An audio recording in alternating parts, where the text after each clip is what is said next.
ताज्या बातम्यांसाठी ABP माझाला subscribe करा आणि बेल आयकॉन प्रेस करा। यानंतरची बातमी आहे एका वीर पत्नीच्या धैर्य आणि शौर्याची। पती देशासाठी शहीद झाल्यानंतर लष्करात दाखल होण्याचं वीरपत्नी कनिका राणे यांचं स्वप्न अखेर साकार झालंय।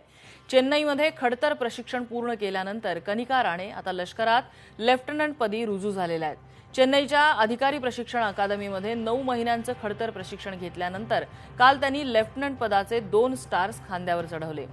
मेजर कौस्तुभ राणे ऑगस्ट 2018 मध्ये काश्मीरच्या गुरेज भागात दहशतवाद्यांशी लढताना हुतात्मा झाले होते। यावेळी त्यांचा मुलगा फक्त 2 वर्षाचा होता। मुंबईत नोकरी करणाऱ्या कनिका यांनी त्यावेळी लष्करात दाखल होण्याचा निर्णय घेतला। परीक्षा आणि मुलाखतीत यश मिळवल्यानंतर गेल्या वर्षी त्या प्रशिक्षणासाठी दाखल झाल्या होत्या।